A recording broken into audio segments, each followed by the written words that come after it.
Hey, what's going on, guys? Rob Richards here from Blue Star Nutraceuticals, and today I'm joined by Maik, Wiedenbach, an Olympic and two-time World Cup swimmer. Maik, awesome to have you here. Thanks for having me. Today, Maik's going to be putting me through his 4 a.m. workout that he uses to get in prime shape for his swimming events. Maik, tell me more about what we're going to learn. So to be an elite swimmer, you got to have mobility, strength, power, explosiveness, and endurance. We shall cover all of this in the workout. Okay, can't wait to find out more of what we've got in store. Before we do, guys, make sure you like this video, drop us a comment below, and make sure you've got notifications turned on. You ready? I'm ready. All right, let's do this. So in swimming and in bodybuilding, shoulder health and shoulder mobility is key because you're injured, no gains.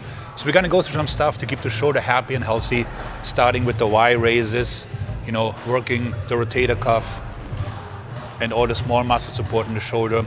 This should be done, honestly guys, every single upper body workout that you're doing. Afterwards, we go into some rotations. That's also a good test, so take the band and then see if you can rotate back and forth. Good. See, most guys actually can't do that, which is really a problem because that means you're on fast track to injury. So if that challenges you, start moving, don't force anything, but try to get better at this, every week or so. And then for strengthening, just go into some pull aparts where we grab the band just about so and simply focus on abducting the elbows, kind of like shoving the shoulder blades together for the rear delt. Guys, I cannot emphasize this enough. This takes maybe 5 minutes, and this can save you months and months of rehab if you blow out your cuff. What do you think, Rob? Definitely, yeah. I mean, look, we've all got access to bands. They're inexpensive, easy to get. I've got a bunch of them in my bag. I use them not as much as I need to. And just that point about using it every upper body workout, guys, no excuses. Grab it out the bag, do a few of these warm-ups, spend a couple of minutes, 5 minutes at most, and save yourself the hassle of risk of injury. Totally, absolutely. Great tip. Rob, you ready for this? We used to hate this one, the CV circuit. Okay, we're starting out light dumbbells. Go light on this one, guys. Squat push presses for the start, for the explosiveness. Give it 3-4 reps here. So coming off the blocks, nice and powerful. Perfect. Then we go into lunges for over leg development. Stepping back lunges, using quads and glutes. Normally this would be about 15 to 20 reps. We're gonna cut it a little bit shorter. Now we go into occlusion squats, which means you never get to relax. So he's only gonna squat down and then come back to my hand. This would normally be about 30. This is the burn you feel in the last 10 meters when you're swimming 100 meter freestyle. Then we go into the upper body, the main movers, so lean forward. We're gonna do rows, elbows out for the weaker part of the lats, because this is what moves us forward in the water. And then as we fatigue, we pull in, we do regular rows. Now train the main part of the lats in this motion. And when we're done with that, we're coming down into diamond grip push-up for the tris, because in the end, in the water, you're doing this as you're pulling out. So you can see how my tricep flexes, just like his does right now here. Normally this would be another 4 exercise, but we're giving Rob a break here. So you get the idea, guys. Rob, how are you feeling? Feel that burn. You know those inclusion squats there? Man, they burn the quads. I love that as a tip to include after, if we're doing lunges or leg extensions, throw that in there. And just 15-20 reps to really work through that burn. Really get the blood in there. Yeah, that's good stuff. Okay, let's move on. I like that. Okay, we're doing some sport-specific conditioning. Normally, I'm not a fan of battle ropes, but there's 2 people that need it, boxers and swimmers. Why? They need the anaerobic capacity in the front delt to stay up. So when you're swimming and you start sinking, that's when you start losing. So let's not lose, let's do this. I like that. Okay, let's not lose. What kind of stance do you want me to set? Stance is fine like this. Yep. And now the key is to keep the arms up high, okay? Exactly. So now we're building work capacity up here for the 30 to 45 seconds that we need to swim really, really fast, okay? Right. Good job, Rob. Nice. How do you feel in your shoulders? 15 seconds of doing that, you start to feel that burn. And you're saying to build up to 30 or 45 seconds at a time, that duration? Depending how long you swim, yeah, it could be 100 seconds. Okay, good to know, interesting. Okay, great for getting the heart rate up too. That is also true. Increasing that blood circulation around and the flow. Yeah, it's a great cardio overall. All right, on to the next. That's it, let's do it. Okay, so I used to swim the short distances, 50 and 100 meters, and you live and die by your start and by your turn, right? So the more you can push off, the further you can get, the higher chance of winning. So the frog jump is actually a good way to work on land on your long jump. So let's see it. See how far we can go. Big long jump. Absolutely, whatever we can do. That's actually really good. Let's do one more. Okay. Good with the arms, Absolutely. momentum. Everything's fine, yeah. Yeah. If I had met you earlier, you could have been an Olympic swimmer. Who knows? Now I tell you, right? Good stuff. Anyone who has seen Michael Phelps knows swimmers have good abs. There's not just optics, that's also performance, because it's a whole body motion and you need the abs to be strong. Right, so we'll get rolling with some hanging leg raises here. Okay.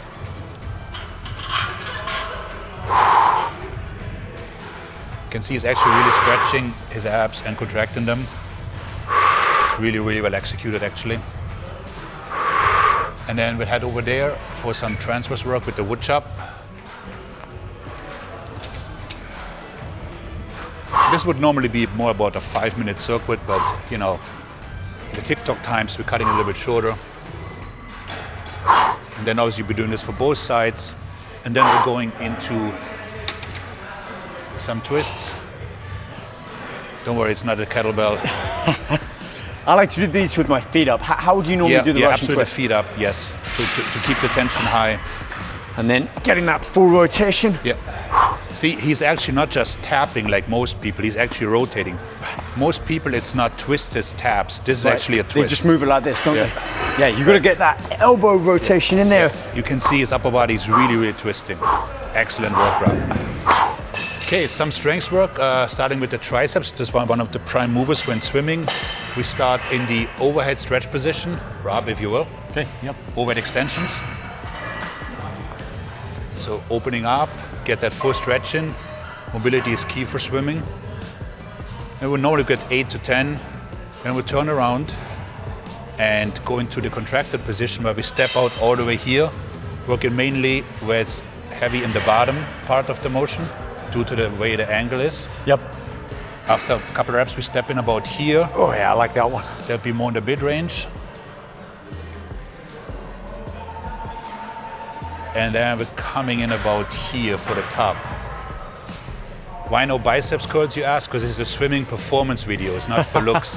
The bicep, unfortunately, doesn't do much for swimming. Sorry to disappoint, guys. Good job, Rob. Yeah, I love that. It's a great tip about bringing it back and coming in. It does work for biceps too, by the way. You really do feel that in different areas. That is correct. And I think it's great for someone like me who may not be swimming as much. It's a great way to work on that development on the full split of the tricep and not just stay within one particular range of motion. Yeah, it's very advantageous, yeah. Great tip. Okay, on to the main mover, the lats, right? This is what propels you forward in the water. So we'll start by creating length with a lat pullover over here. So basically, there's gonna be no change in the angle here. It's simply gonna be, I stretch my lats and I contract them. Like I get length, length, length, contract. I get length, length, length. That also really works for bodybuilding, by the way. So, because now we're taking this over here into the lat pull down, and the muscle is basically ready to work from a dynamic stretch. And we get about, neutral grip, something here, lock ourselves in. First thing is we push forward, exactly, and then contract in the lats, So obviously for swimming, you would probably go a little bit outside the traditional bodybuilding range, like 15 up to 30 reps or so, but we can stick to 6 to 8. But the combination out of stretch and then hypertrophy work works really, really well for bodybuilding as well, guys. What do you think, Rob?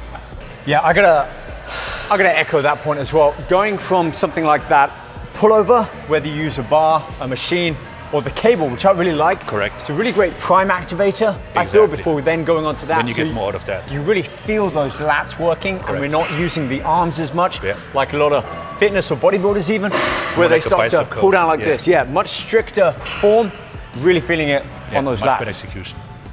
Right, guys, anybody who's been swimming at some point, be it for fun or for competition or whatever, knows the pain in the quads, and that's what we're gonna mimic here.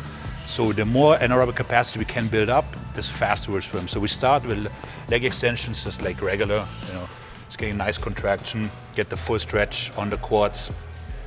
And then This we used to do for 3 minutes, by the way, straight. We're not going to go for 3 minutes. Don't worry about Rob. And then when we have a good amount of reps, we're just going to go into the occlusion again, where we only go from about here to here, so the blood can never get out of the quads. Yeah, I'm feeling that already. It's a pretty lightweight, but I'm feeling that burn in the muscle. So that's what we used, you know, to get the kicking better. But again, this can also be used for bodybuilding because the blood flow and so on and so forth brings more nutrients and improves the work capacity of the muscle. How do you feel, Rob? Great tips there. I do have a question. Sure.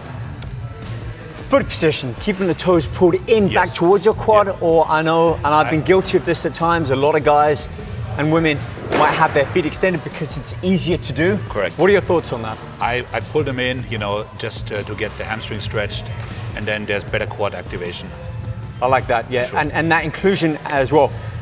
Completing your full reps, you know, if it's 10 or 12, 15 reps that we might do in the gym. And then just get a few more. And then doing it with those partial reps at the end really forces the blood in there. And I think it's a great way to continue to push your training beyond what we do in the gym anyway. Absolutely, yeah. Great tip. Give it a go, guys.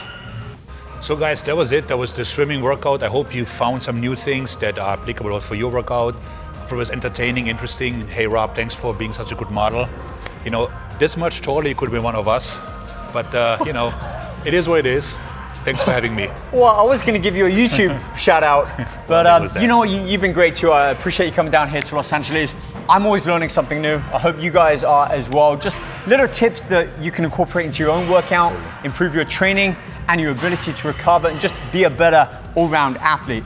Mike, thank you very much. Oh, thank you for having me. We'll include more information on your YouTube, Mike Wiedenbach, in the description below. Tons of great information just like you've seen today. And if you like this video with other guest trainers like Mike, let us know. Hit that like button, drop us a comment below, let us know which of these exercises you found the most helpful. And also make sure you've got notifications turned on. Thanks for watching, keep training hard, and we'll catch you on the next one. See you then. Take care.